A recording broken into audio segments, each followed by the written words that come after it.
हमारे पास में एक आंदोलन आता है जिसका नाम है लासोड़िया आंदोलन। क्या नाम है? लासोड़िया आंदोलन। आपसे एग्जाम में पूछा जा सकता है कि भीलों के उत्थान के लिए चलाए गए आंदोलन में नाम कौन सा आएगा? लासोड़िया आंदोलन। कौन सा आएगा? लासोड़िया। लासोड़िया आंदोलन जो है इसकी शुरुआत कब हुई? इसकी शुरुआत हुई थी 1910 में। शुरुआत कब हुई थी?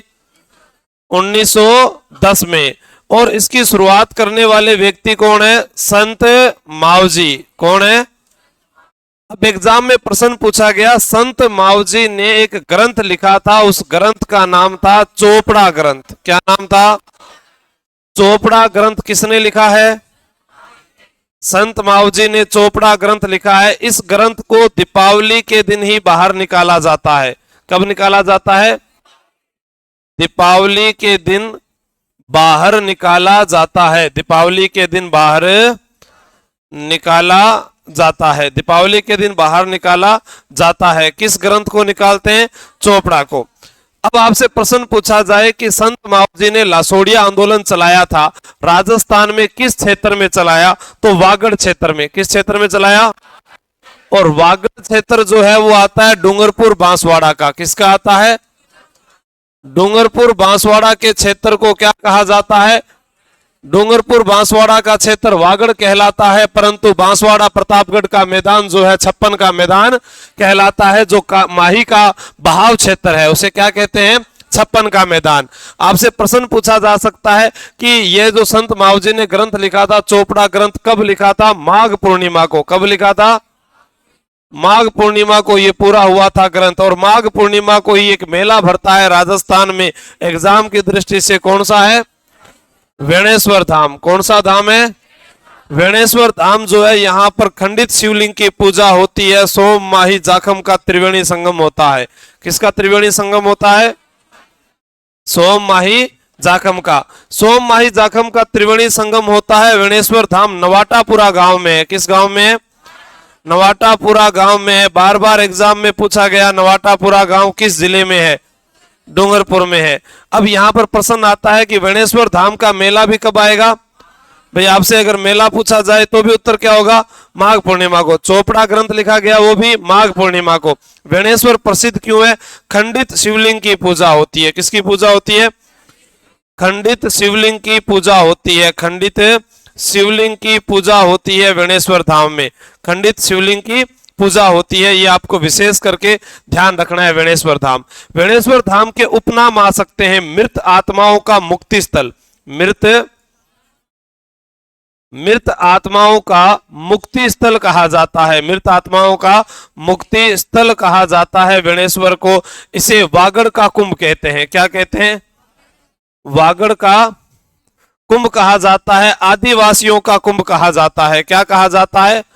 आदिवासियों का कुंभ कहा जाता है। आदिवासियों का मसीहा किसे कहते हैं? किसे कहते हैं? मोतीलाल तेजावत को कहते हैं। इसे दक्षिण का कुंभ कहा जाता है। दक्षिण का कुंभ कहा जाता है। तो दक्षिण की गंगा किसे कहते हैं? माही को कहा जाता है। दक्षिण की गंगा किसे कहते हैं? माही को दक्षिण की गंगा कहा जाता है। प्रश्न आए दक्षिण की गंगा, कांठल की गंगा, आदिवासियों की गंगा, वागड़ की गंगा किस नदी को कहते हैं? माही नदी को कहते हैं। दक्षिण का कुंभ किसे कहते हैं? वेणेश्वर को। अब क्या है, संत मावजी के एग्जाम में 2 शिष्य भी पूछे गए हैं। इनके 2 शिष्य हैं जिनका नाम है आजे और वाजे। क्या नाम है? आजे और वाजे। कोई बता सकता है संत मावजी को किसका अवतार माना जाता है? कृष्ण का निष्कलंकीय अवतार माना जाता है। अब ये दक्षिण क्षेत्र में था। अब हमारे पास में जो है दक्षिण राजस्थान है। कौन सा राजस्थान है? दक्षिण राजस्थान में आदिवासी बाहुल्य क्षेत्र रहता है। यहां पर आदिवासी बाहुल्य क्षेत्र है और इस आदिवासी बाहुल्य क्षेत्र के उत्थान के लिए, आदिवासी बाहुल्य क्षेत्र में उत्थान के लिए जो आंदोलन हुए उसमें सबसे इंपॉर्टेंट आंदोलन हमारे पास में आता है जिसका नाम है भक्त आंदोलन। क्या नाम आता है? भक्त बोल दीजिए या इसको पंथ बोल दीजिए। भक्त बोल दीजिए या पंथ बोल दीजिए। भक्त आंदोलन भी कहते हैं, पंथ आंदोलन भी कहते हैं। इसी के साथ दूसरा जो महत्वपूर्ण आंदोलन आता है वो है एकी बोल दीजिए या भोमट भील आंदोलन बोल दीजिए। भोमट भील आंदोलन कह दीजिएगा, एक ही आंदोलन कह दो या भौमट भील आंदोलन कह दो। ये दो आंदोलन है जो राजस्थान में प्रतियोगी परीक्षा में सबसे महत्वपूर्ण माने जाते हैं। इसके अलावा हमने पढ़ा है अभी जिसका नाम था मीणा जनजाति आंदोलन। कौन सा पढ़ा था? मीणा जनजाति आंदोलन। मीणा जनजाति आंदोलन हमने पढ़ा है। कौन सा पढ़ा है?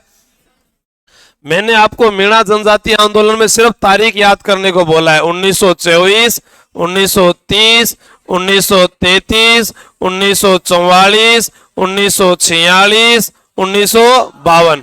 बस ये तारीख आप रास्ते में आते जाते हुए हमेशा याद रखा करो। आप आ रहे हैं कि क्रिमिनल ट्राइब्स एक्ट कब आया, जराइम पेशा कानून। अब पूछेगा मीणा क्षेत्रीय सुधार समिति, इसको तभी ऐसे नहीं कि आज याद हो गई। सुधार में भी 3 अक्षर है, क्षेत्रीय में भी 3 अक्षर है, समिति में भी 3 अक्षर है, तो कब आएगी? मीणाओं का विशाल सम्मेलन हुआ। अब विशाल सम्मेलन, बहुत सारे मीणा इकट्ठे हो रहे हैं, तो नीम के पेड़ के नीचे इकट्ठे होंगे। तो कहां पर हुआ? नीम का थाना में। कौन से जिले में हुआ? अब यह भी पूछा जा सकता है किस संभाग में, तो सीकर संभाग आ जाएगा भाई। नीम का थाना नया जिला बन गया। फिर हमारे पास में क्या लिखा है? 1946। क्या लिखा हुआ है? इस दिन मीणाओं ने मुक्ति दिवस बनाया था। 28 अक्टूबर 1946 को बागावास एक स्थान पड़ता है, वहां पर सबने चौकीदारी के पद से कार्य मुक्त हो गए और उन्होंने मुक्ति दिवस बनाया। 1952 में हीरालाल शास्त्री व टीकाराम पालीवाल के प्रयासों से जराइम पेशा कानून को क्या है, हमेशा के लिए समाप्त कर दिया गया। छोटू राम झरवाल, महादेव पबड़ी या एक जोहार मीणा, ये 3 जो है इस मीणा जनजाति आंदोलन के वो थे, नेतृत्व करता थे। और चोरी को रोकने के लिए जब जराइम पेशा कानून लागू किया गया, जिससे कुछ मीणाओं को जो है आहत पहुंची कि ये जो है हमारे साथ में न्याय नहीं है, कि एक व्यक्ति के कारण आप पूरे समाज को दोषी नहीं ठहरा सकते। अब यहां पर भक्त आंदोलन, एक ही आंदोलन क्यों हुआ? क्योंकि ये था दक्षिण राजस्थान। दक्षिण राजस्थान में वागड़ क्षेत्र, और वागड़ क्षेत्र के अलावा बात करें तो एक रियासत आती है मेवाड़। कौन सी रियासत आती है? अब ये मान लीजिए कि आप सभी जो है मेरी मेवाड़ रियासत में है। कौन सी रियासत में? मैं मेवाड़ का राजा हूं। अब मेरे को ऐसा लगा कि मैं आप सबको संभाल नहीं पा रहा हूं, सारे कार्य सही ढंग से नहीं देख पा रहा हूं, तो मेरे पास एक बाहर से व्यक्ति आया, उसका नाम है ईस्ट इंडिया कंपनी। क्या नाम है? बाहर से जो व्यक्ति आया उसका नाम क्या है? उसने आकर कहा कि आप इस सारी जनता को हमें सौंप दो, हम अपने आप देख लेंगे। फिर मैंने कहा मुझे क्या मिलेगा? कि आपके जो भी राशि ठाट बाट है, गाड़ी का तेल मिल जाएगा, घर का खर्चा मिल जाएगा, खाने को रोटी मिल जाएगी, आप जहां मर्जी आओ जाओ घूमो, आपको क्लास लेने की कोई आवश्यकता नहीं है। मैंने कहा ये तो बहुत अच्छी बात है भाई, इनके साथ समझौता ही तो करना है। तो ईस्ट इंडिया कंपनी के साथ मेवाड़ महाराणा ने क्या कर ली? ये संधि हुई 1818 में। कब हुई? अब जब संधि हो गई उसके बाद थोड़ा सा नुकसान हो गया। नुकसान क्या हो गया? भी आप आदिवासी बाहुल्य क्षेत्र के अंदर रह रहे थे, आप लोगों की कुछ सामाजिक प्रथाएं थी, जैसे डाकण प्रथा। अब वो आप लोगों की सामाजिक प्रथा थी, हम लोगों ने क्या कर दिया? उसको समाप्त, इसको समाप्त कर दिया जाए। आप लोग कहां रह रहे थे? जंगलों में। वन किसके थे? आप सबके। हमने कह दिया कि वन जो अधिकार है उसको समाप्त कर दिया जाए। कर्नल जेम्स टोड 1818 में मेवाड़ और मारवाड़ में पॉलिटिकल एजेंट भी रहा है। वो जब मेवाड़ के अंदर पॉलिटिकल एजेंट था तो उसने कहा कि 2 कर लगते थे। एक कर हुआ करता था बोलाई कर, क्या होता था? और एक होता था चौकीदारी कर पर लगने वाला रखवाली कर, क्या होता था? यानी एक तो राजमार्ग का टैक्स होता था और एक रखवाली का, गांवों की सुरक्षा के लिए जो रखवाली कर हुआ करता था। बोलाई कर राजमार्ग टैक्स को बोलते हैं। तो बोलाई कर समाप्त कर दिया, उसके बाद में जो रखवाली कर था वो भी समाप्त कर दिया। और मेरी जो सेना है, मेवाड़ महाराणा की जो सेना है, उसमें से भील सैनिक हटा दिए गए। अब देखो नुकसान क्या क्या हुआ। आप लोगों का रहने का स्थान जंगल, जंगल में अधिकार हटा दिया। ईस्ट इंडिया कंपनी ने अपने नए नियम शुरू कर दिए। अब प्रशासन जो है वो ईस्ट इंडिया कंपनी के तहत चलने लगा। अब प्रशासन ईस्ट इंडिया कंपनी का चल रहा है तो आप जो लोग हैं वो पहले बात किसकी मानते थे? मेरी बात मानते थे। मैं जो कहता था उस आदेश को मानते थे। अब आपको लगा कि ये भी वैसे ही आदेश देंगे। इनके आदेश जो थे वो और भी सख्त और अच्छे कानून के तहत इन्होंने लागू कर दिए, जिससे जमींदार लोगों ने वहां के किसानों का, वहां के आदिवासी बाहुल्य क्षेत्र के लोगों का शोषण करना प्रारंभ कर दिया। आप लोगों ने पढ़ा होगा कि राजस्थान में शिक्षा पर प्रतिबंध लगाने वाली एक रियासत थी डूंगरपुर। अब उन लोगों ने कहा कि इनको शिक्षित ना किया जाए। अगर आज एक बालक पढ़ा तो कल दूसरा पढ़ेगा और ये अपने अधिकारों को जान जाएंगे। अगर आप अधिकारों को जान जाएंगे तो फिर हमारे लिए काम कौन करेगा। मैं तो ये चाहता था कि आप बंधुआ मजदूर बनकर कार्य करें। तो इस कारण जो है यहां पर थोड़े थोड़े थोड़े आंदोलन के उग्र रूप दिखाई देने लगे। और सबसे पहले भील विद्रोह हुआ 1823 ईस्वी में। पहली बार भील विद्रोह कब हुआ? 1823 में। लेकिन क्या हुआ, उसको दबा दिया गया, उसको दबा दिया गया। अब क्या हुआ, 1881 में पहली बार भील जनगणना भी हुई। अब भील जनगणना हुई तो हमारे जो आदिवासी बाहुल्य क्षेत्र के लोग थे उनको ये भय बैठ गया कि हमारी ये जनगणना क्यों कर रहे हैं, कल को हमें यहां से निकाल तो नहीं देंगे। इस कारण धीरे धीरे वहां पर एक व्यक्ति आया और उसका नाम था गोविंद गिरी। तो हमारे पास में यहां इतिहास में दो आंदोलन पढ़ने पड़ते हैं। एक पढ़ना पड़ता है भगत आंदोलन। कौन सा है? भगत आंदोलन। और दूसरा कौन सा है? एक की या इसी को नाम दिया मैंने भौमट भील आंदोलन। एक की या भौमट भील आंदोलन आपके सामने है। अब इसको याद करना है। देखो, भगत उसी के होते हैं जिनका कोई गुरु होता है। भगत किनके होते हैं? जिनका कोई, तो गुरु गोविंद गिरी। क्या याद रखोगे? गुरु गोविंद गिरी। अब देखो, एक एक करके मोतियों की माला सुंदर बना दी। तो मोती लाल तेजावत, मोती लाल तेजावत। रीट एग्जाम में प्रश्न पूछा गया कि गुरु गोविंद गिरी का जन्म किस परिवार में हुआ था? बंजारा परिवार में। किस परिवार में? तो मोतीलाल तेजावत का जन्म किस परिवार में हुआ? ओसवाल परिवार में। किस परिवार में हुआ? ओसवाल परिवार में। ओसवाल परिवार में। अब प्रश्न पूछा गया कि गुरु गोविंद गिरी जो है इनका जन्म कब हुआ था? इनका जन्म हुआ था 20 दिसंबर 1858 को। 20 दिसंबर 1858 ईस्वी को हुआ था। कहां पर हुआ था? बांसिया गांव में हुआ था। किस गांव में हुआ था?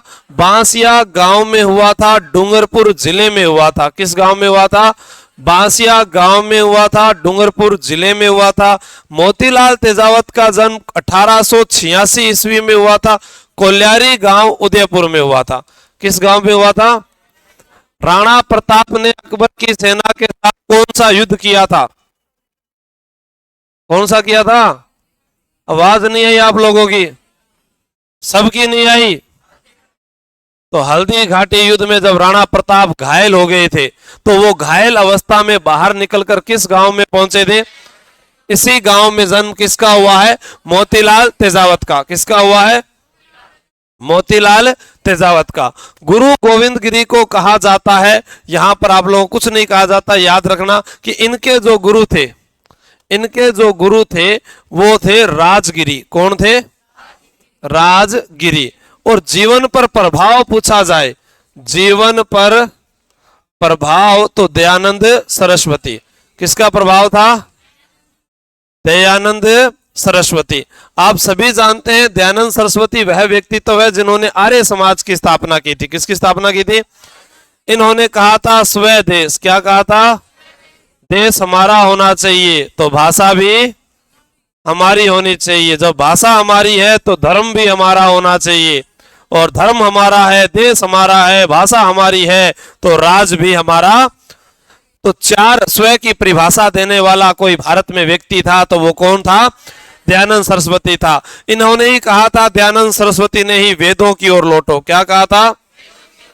वेदों की ओर लौटो, वेदों की ओर लौटो। ये किसने कहा था? दयानंद सरस्वती ने। आप इसे प्रश्न पूछा जा सकता है, सत्यार्थ प्रकाश, सत्यार्थ प्रकाश ग्रंथ की रचना करने वाला व्यक्ति भी कौन है? और आपसे प्रश्न पूछा जाए परोपकारिणी सभा, क्या पूछा जाए? परोपकारिणी सभा की स्थापना भी किसने की थी? दयानंद सरस्वती ने। परोपकारिणी सभा की स्थापना 1883 में की गई। कब की गई? इसी परोपकारिणी सभा से प्रेरित होकर गुरु गोविंद गिरी के द्वारा 1883 में ही क्या शुरू किया गया था? संप सभा। सभी बंधुजनों को एक करने के लिए संप सभा का गठन किया गया। एग्जाम में पूछा जाए संप सभा किस भाषा का शब्द है? राजस्थानी। किस भाषा का शब्द है? संप सभा सह से सिरोही में स्थापना की गई। कहां पर की गई? कहां पर की गई? सिरोही में। सिरोही में ही है, लंबा शिखर है, गुरु शिखर है, लंबा शिखर है, लुम्बा चौहान है, गुरु शिखर है, लुम्बा चौहान। सिरोही में चौहान वंश का संस्थापक कौन है? लुम्बा चौहान है। तो सिरोही में लंबा शिखर है, गुरु शिखर है, लुम्बा चौहान है, गुरु शिखर। तो गुरु शिखर को संतों का शिखर किसने कहा है? Colonel James. राजस्थान में सबसे ऊंचा शिखर जो उसका नाम क्या है? गुरु शिखर। किस जगह पर है? सिरोही में है। सिरोही में चौहान वंश का संस्थापक कौन है? कौन है? लुम्बा चौहान। सिरोही में जो है संतों का शिखर है, उसका नाम क्या है? गुरु शिखर है। सिरोही में गुरु गोविंद गिरी के द्वारा किस सभा की स्थापना की गई? संप सभा जो है किस भाषा का शब्द है? क्या है? संप सभा की स्थापना कब की गई? 1883 में ही। किस सभा की स्थापना की गई? परोपकारिणी सभा की स्थापना किसने की थी? दयानंद सरस्वती की मृत्यु भी कब हुई? 1800। एक साथ ही होगी तीनों बातें। Oh my God, just looking a वाह है। यानी 1883 में ही दयानंद सरस्वती की मृत्यु हुई थी। 31 अक्टूबर दीपावली के दिन खासा कोठी अजमेर में नन्ही जान के द्वारा जो है दयानंद सरस्वती को जहर दिया गया था। क्लियर है? दूसरा, इधर मोतीलाल तेजावत है और इधर गोविंद गिरी है। गोविंद गिरी ने भगत आंदोलन चलाया। भगत उसी के हो सकते हैं जिनका कोई गुरु होगा, और इसी को पंथ आंदोलन भी कहा जाता है। तो पहला प्रश्न तो संप सभा का एग्जाम में महत्वपूर्ण है। दूसरा क्या है कि भीलों के नैतिक उत्थान के लिए यह आंदोलन चलाए गए। अब नैतिक उत्थान किसी व्यक्ति का कैसे हो सकता है? आप लोग अगर सड़क पर घूमते रहते तो क्या आज आप लोगों को यह मालूम होता कि राजस्थान में इस प्रकार का भौगोलिक क्षेत्र है, इस प्रकार के सांस्कृतिक क्षेत्र है, इस प्रकार का ऐतिहासिक यहां पर युद्ध हुआ है? यह कब पता लगा आप लोगों को? जब आप शिक्षा के लिए आए। और नैतिक उत्थान कैसे होगा? अगर आप लोग नौकरी लग गए तो यह श्योर है कि आपके बच्चे को आप अच्छी शिक्षा ही देंगे। उसे आप जिंदगी में कभी नहीं कह सकते कि बेटा तू जाकर दारू पी, तू जर्दा लगा, तू लड़ाई कर, तू गुटखा खा, तू बीड़ी पी, सिगरेट पी, गांव में आवारागर्दी कर। कभी नहीं कह सकते। आप हमेशा यही कहोगे कि मैं किसी चीज के लिए आईपीएस आरपीएस बनना चाहता था, लेकिन किसी कारणवश मैं नहीं बन पाया। आखिर मैं अपने बच्चे को पढ़ाऊं, अगर ये बने तो भी मुझे बहुत खुशी है कि बुढ़ापे में कहीं ना कहीं तो घुमाएगा। क्योंकि हमारे माता पिता हमें वो सुविधा नहीं दे पाए, क्या पता मैं दे पाऊं। उसके लिए पढ़ना पड़ेगा। ऐसे पीछे बातें करने से नहीं लगेंगे, ठीक है ना? हाँ, ये भी विशेष ध्यान रखना। भाई आप ऐसे सोचो कि आपस में दांत काट लिया, बात कर लिया, नीचे मुंह करे, मोबाइल चला लिया, तो ऐसा नहीं लग सकते। आप में और उनमें इतना ही अंतर है। अगर आज कोई विद्यार्थी कहे कि मेरी बीए की डिग्री है, मेरे पास एमए की डिग्री है, बीएड की डिग्री है, और तब जाकर वो कहेगी आप क्या करते हो? भाई साहब स्कूल में पढ़ाऊं। कौन सा हमका गांव वाला? कितना रुपया तंगा? 6000। तो उससे अच्छा तो वो मजदूर है जो 15,000 तो ला रहा है। फिर पढ़े लिखे में आप में अंतर क्या है? और अगर डिग्रियां करके आप अपने आप को शिक्षित समझते हैं तो आप शिक्षित नहीं है। कंपटीशन में आप फाइट करके आगे निकलोगे।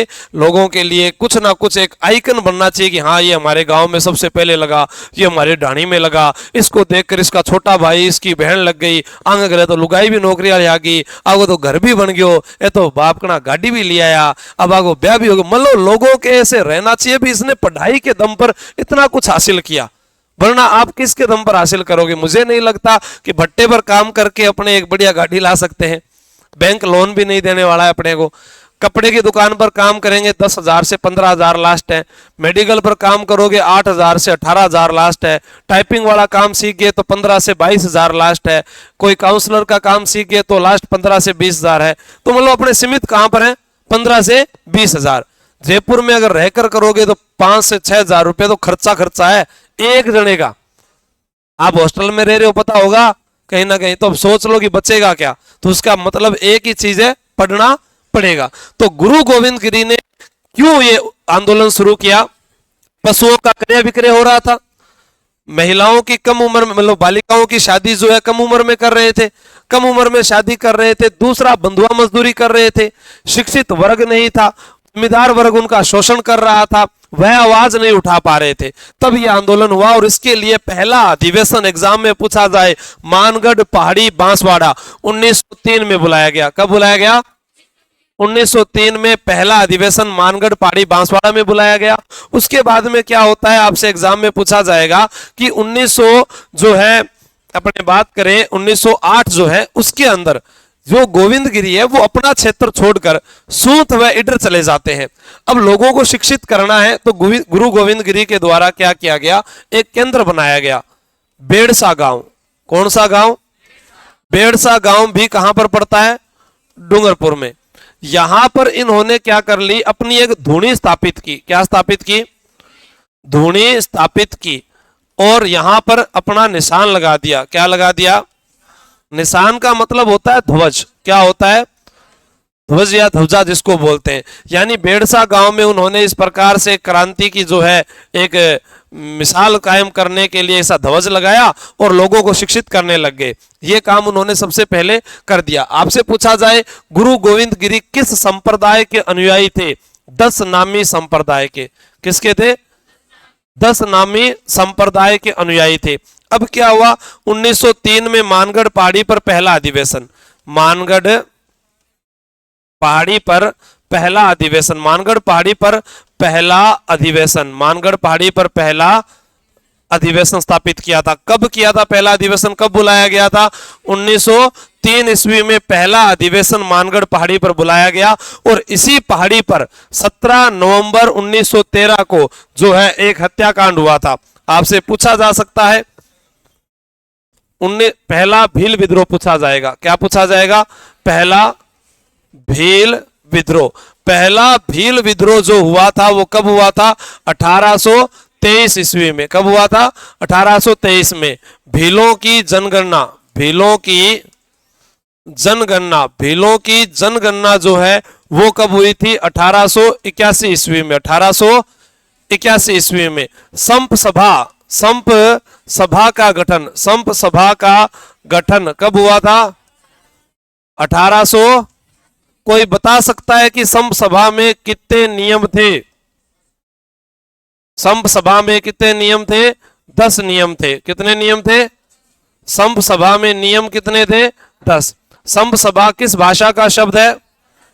राजस्थानी भाषा का शब्द है। राजस्थानी भाषा का शब्द है। मैं आपसे प्रश्न पूछूं, बिश्नोई संप्रदाय में नियम कितने हैं?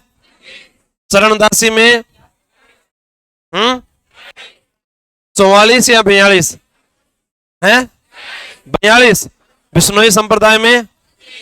अच्छा। जसनाती संप्रदाय में 36। चलो, आई माता के द्वारा, आई माता के द्वारा 11 नियम दिए गए थे। कितने नियम? 11 नियम आई माता ने दिए थे। संप सभा में कितने नियम? संप सभा में कितने नियम? हरिराम बाबा ने नियम दिए थे 84। कितने नियम बताए थे? 84 नियम बताए थे। यानी अपने को सारी जानकारी होनी चाहिए। आपसे पूछा जाए बिश्नोई संप्रदाय, बिश्नोई संप्रदाय, बिश्नोई संप्रदाय में कितने नियम है? 29 नियम है। कितने नियम है? चरणदासी संप्रदाय। कौन सा संप्रदाय? चरणदासी संप्रदाय में कितने नियम है? 42 नियम है। आपसे पूछा जाए जसनाती, कौन सा संप्रदाय? जसनाती संप्रदाय। जसनाती संप्रदाय में कितने नियम है? 36 नियम है। कितने नियम है? आई माता, आई माता ने कितने नियम दिए थे? आई माता ने 11 नियम दिए थे। कितने नियम दिए थे? 11 नियम दिए थे।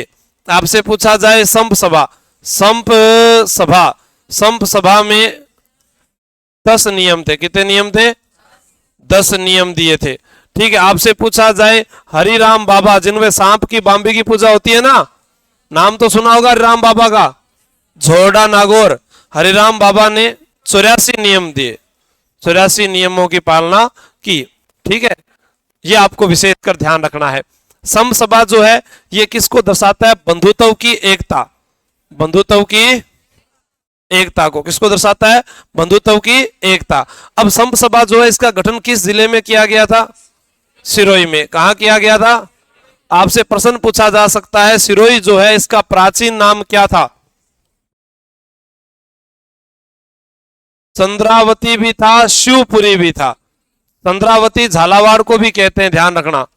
ठीक है। और सिरोही का संस्थापक कौन है? सहसमल। कौन है? सहसमल। राजस्थान में तलवारें कहां की प्रसिद्ध है? ग्रासिया जनजाति कहां पर है? सबसे ऊंचा स्थान माउंट आबू कहां पर है?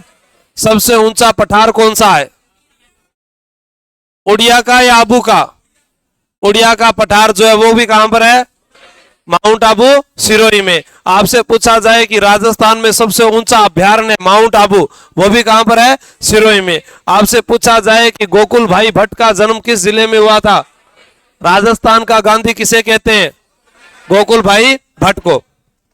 अब आपसे प्रश्न पूछा जाए, पहला भील विद्रोह हो गया 1823, भीलों की जनगणना हो गई, सम सभा का गठन हो गया, ठीक है, और धूनी स्थापित की थी बेड़सा गांव में, पहला अधिवेशन 1903 में हुआ। 1908 ईस्वी में सूत व इडर गुजरात चले गए।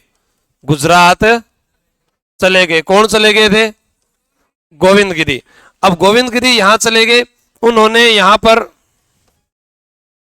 गुजरात में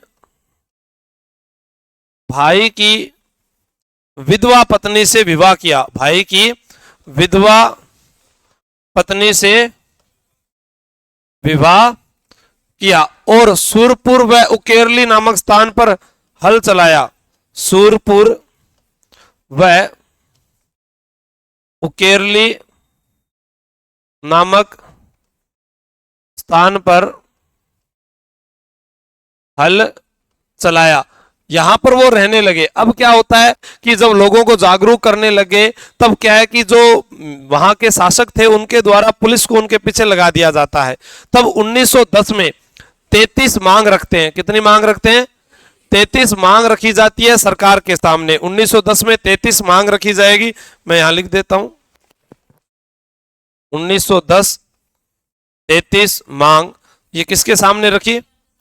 सरकार के सामने। लेकिन सरकार जो है उन मांगों को पूरा नहीं करती है, ना ही सुनती है। तब उसके बाद पालपट्टा एक स्थान पड़ता है, वहां और भीलों के मध्य एक समझौता होता है 1910 के अंदर ही। फिर एक व्यक्ति जिसका नाम था गुल मोहम्मद, गुल मोहम्मद व यूनुस खान, यूनुस खान, ठीक है, इनको क्या है, ये दोनों जो है ये पीछा किसका करते हैं?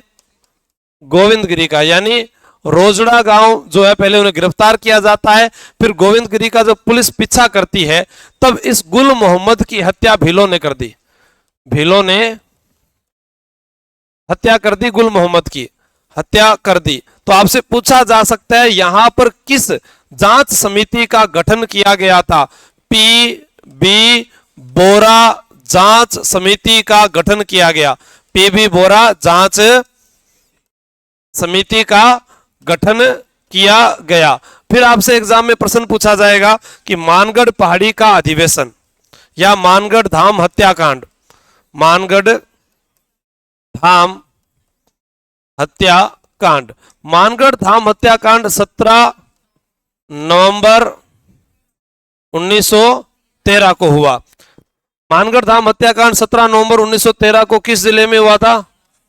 बांसवाड़ा में। यहां पर क्या है कि गुरु गोविंद गिरी ने भीलों को बुलाया, तो यहां पर क्या है कि आपको याद रखना है, मेवाड़ भील कोर की दो टुकड़ी, दो टुकड़ी, 104 वेलेजली राइफल, 104 वेलेजली राइफल्स, 7वीं राजपुताना रेजिमेंट, 7वीं राजपुताना रेजिमेंट, इन्होंने क्या किया? मानगढ़ पहाड़ी पर एकत्रित भीलों पर अंधाधुंध फायरिंग कर दी, जिसमें लगभग 1500 भील शहीद हुए। 1500 भील शहीद हुए, यानी 1500 भील शहीद हो गए। इस कारण इस घटना को क्या कहा गया है? राजस्थान का जलियांवाला बाग हत्याकांड से तुलना, जलियांवाला बाग हत्याकांड से तुलना की गई है, क्योंकि जलियांवाला बाग हत्याकांड इस घटना के बाद में हुआ था 13 अप्रैल 1919 को। तो इसकी तुलना उन्होंने वहां पर की कि ऐसा वहां पर भी अंग्रेजों ने किया था और यहां पर भी ऐसा किया गया। अब जो गोविंदगिरी था, गोविंदगिरी जो है, इनको किस जेल में भेजा जाएगा? अहमदाबाद। एग्जाम में याद रखना, ये जेल जो है कई लोगों की पूछी जा सकती है आप लोगों से कि माणिक्यलाल वर्मा को प्रजामंडल आंदोलन के दौरान कहां पर नजरबंद किया गया? कुंभलगढ़। भूरेलाल भैया को सराड़ा, जय नारायण व्यास को सिवाना दुर्ग, विजय सिंह पथिक, गोपाल सिंह खरवा, इनको टोडगढ़ दुर्ग। जो है अर्जुन लाल सेठी बरेली, जो रायबरेली थी ना, बरेली, उस जेल के अंदर, नहीं वेलूर जेल, वेलूर जेल भेजा गया था। अर्जुन लाल सेठी को कहां भेजा गया था? वेलूर भेजा गया था, वेलूर भेजा गया था उनको, सही है। प्रताप सिंह भारत को भेजा गया था बरेली जेल, ठीक है ना। तो अर्जुन लाल सेठी जो है वो तो जाते हैं वेलूर, प्रताप सिंह भारत जाते हैं बरेली, और ये गोविंदगिरी जाते हैं अहमदाबाद। तो ये जो जेल है ये भी विशेषकर एग्जाम में पूछी गई है। अब यहां पर गोविंदगिरी जो है, इनको जो है पहले फांसी की सजा होती है, लेकिन 20 वर्ष जो है सजा के बाद इन्हें रिहा कर दिया जाता है। अंतिम समय कहां बिताया? कंबोई, गुजरात। यहां पर कौन सा समय बिताया था? अंतिम समय बिताया था, अंतिम समय बिताया था कंबोई, गुजरात। एक प्रश्न और पूछा जा सकता है आप लोगों से कि गोविंदगिरी जो है, इनका एक शिष्य था जो सबसे पहले गिरफ्तार हुआ था। शिष्य पुंजाधीर जी, पुंजाधीर जी सबसे पहले गिरफ्तार होने वाला व्यक्ति कौन है? पुंजाधीर जी। और इनके साथ एक और शिष्य था, सुरजी भगत, सुरजी भगत। ये भी आपको विशेष कर याद रखना है। सुरजी भगत, जिसने जनता को जा जाकर आह्वान किया कि आप ना जो गोविंदगिरी के साथ मिले। गुरु गोविंदगिरी प्रश्न क्या आएंगे, एक बार अपने उसको पढ़ते हैं। सबसे पहले आपको याद रखना है भक्त आंदोलन। क्या याद रखना है? भक्त उसके होंगे जिनका कोई क्या होगा? क्या होगा? गुरु। गुरु होंगे उनका क्या होगा? भगत होगा, पक्का। अब जिनका भगत होगा उनका गुरु भी होगा, और गुरु से आपको नाम याद आएगा गोविंदगिरी। क्या नाम आएगा? एग्जाम में पूछा गया गोविंदगिरी का जन्म किस परिवार में हुआ? आवाज नहीं आई। बंजारा में बै है तो गांव भी बांसिया, गांव भी, और गांव बांसिया कहां पर है? डूंगरपुर। बांसिया बेड़सा, बांसिया बेड़सा। धूनी कहां पर है? बेड़सा। जन्म कहां पर? परिवार कौन सा? धूनी कहां पर? 3 प्रश्न क्लियर हुए। अब आपसे प्रश्न पूछा जाए कि गुरु गोविंदगिरी जो है वह किस सभा का गठन करते हैं? कहां पर? किस भाषा का शब्द? कुल कितने नियम? पहला अधिवेशन किस पहाड़ी पर? कब बुलाया गया? 1903। 1903 है तो 1913 है, 1903 है तो 1913। ये भी मानगढ़ है, ये भी मानगढ़ है, ये भी। इसी मानगढ़ धाम हत्याकांड के अंदर कितने भील शहीद हो गए? कितने भील? इसकी तुलना किस हत्याकांड से की गई? अब आपसे पूछा जाए गुरु गोविंदगिरी को किस जेल में भेजा गया? किसमें? अंतिम समय किस स्थान पर बिताया? कंबोई। कंबोई कौन सा? अब आपसे एक प्रश्न और पूछा जाए, गुरु गोविंदगिरी जो है वो किस व्यक्ति से प्रभावित हुए थे? दयानंद। दयानंद सरस्वती का जन्म भी टंकारा, गुजरात में हुआ है। दयानंद सरस्वती का जन्म कहां हुआ है? अब गुजरात और डूंगरपुर पास पास में है तो वहां का प्रभाव तो पड़ेगा ही पड़ेगा। तो आपसे प्रश्न पूछा जा सकता है कि दयानंद सरस्वती जो है, इनकी और गुरु गोविंदगिरी की मुलाकात कहां पर हुई थी? उदयपुर। कहां पर हुई थी? क्योंकि दयानंद सरस्वती वहां पर मेवाड़ महाराणा सज्जन सिंह के पास आते थे, सज्जन सिंह के पास आते थे, कभी सत्यार्थ प्रकाश लिखते थे तो कभी परोपकारिणी सभा, कभी सत्यार्थ प्रकाश लिखते थे तो कभी परोपकारिणी सभा। परोपकारिणी सभा का गठन कब हुआ? सम सभा का गठन कब हुआ? दयानंद सरस्वती की मृत्यु कब हुई? दयानंद सरस्वती ने स्वयं की कितनी परिभाषा दी है? भाषा कैसी होनी चाहिए? धर्म, राज, देश, और उन्होंने कहा था कि वेदों की ओर। दयानंद सरस्वती का मूल नाम था मूल शंकर। क्या नाम था? दयानंद सरस्वती का मूल नाम क्या था? रायका बाग पैलेस जोधपुर में जो है प्रवचन देने के लिए आते थे। रायका बाग पैलेस जोधपुर में प्रवचन देने के लिए आते थे। जसवंत सिंह द्वितीय के दरबार की एक गणिका वेश्या जिसका नाम था नन्ही जान, उसने दीपावली के दिन 31 अक्टूबर 1883 को खासा कोठी अजमेर में उनको जहर देकर मार दिया। क्लियर है? आर्य समाज की स्थापना 1875 में की गई थी, जिसे स्थानांतरित लाहौर में कर दिया। कहां कर दिया? लाहौर रावी नदी के किनारे है। लाहौर रावी नदी के किनारे है। लाहौर में लाठी पड़ी थी लाला लाजपत राय को। किसको पड़ी थी? लाहौर में लाठी पड़ी थी लाला लाजपत राय को। पूर्ण स्वराज की मांग भी की थी लाहौर में। पूर्ण स्वराज की मांग भी की थी पंडित जवाहरलाल नेहरू ने की थी। किसने की थी? अब मैं दोबारा फिर बात कर रहा हूं कि लाहौर किस नदी के किनारे है? किसके किनारे? रावी नदी के किनारे। पूर्ण स्वराज की मांग कहां की गई? कहां की गई? आपसे प्रश्न पूछा जा सकता है, महात्मा गांधी को काले झंडे किस अधिवेशन में दिखाए गए?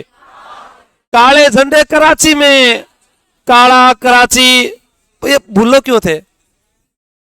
लाहौर में, सब चीज लाहौर में ही है तुम्हारे लिए तो है। लाहौर में लाठी किसको पड़ी थी?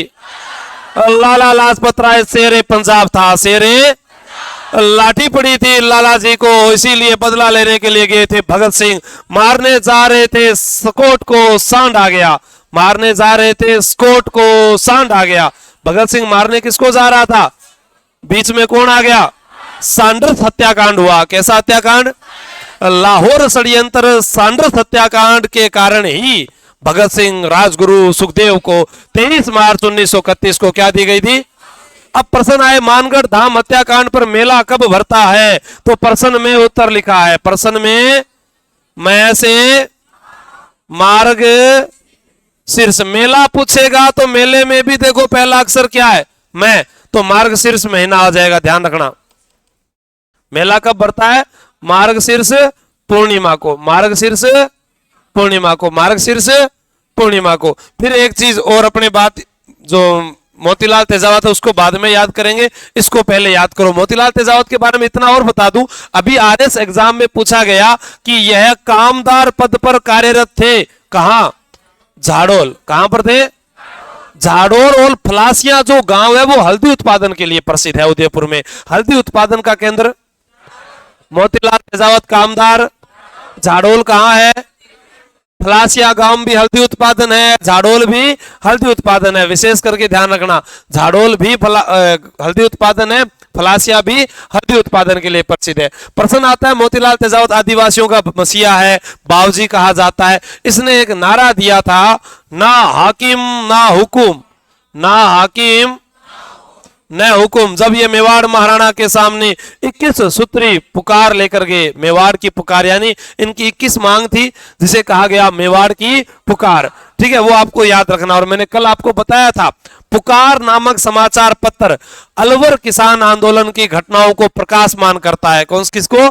अलवर किसान आंदोलन की घटनाओं को प्रकाश में करता है। कौन सा? पुकार नामक समाचार पत्र। विशेषकर ध्यान में देना है, एक बार आप सिर्फ है ना इधर वाला लिखो, सिर्फ इधर, उधर नहीं लिखना। अच्छा, लसाड़िया नहीं लिखाया गया? लसाड़िया भी नहीं लिखाया? ओ माय गॉड, लिखो फिर फटाफट लिखो।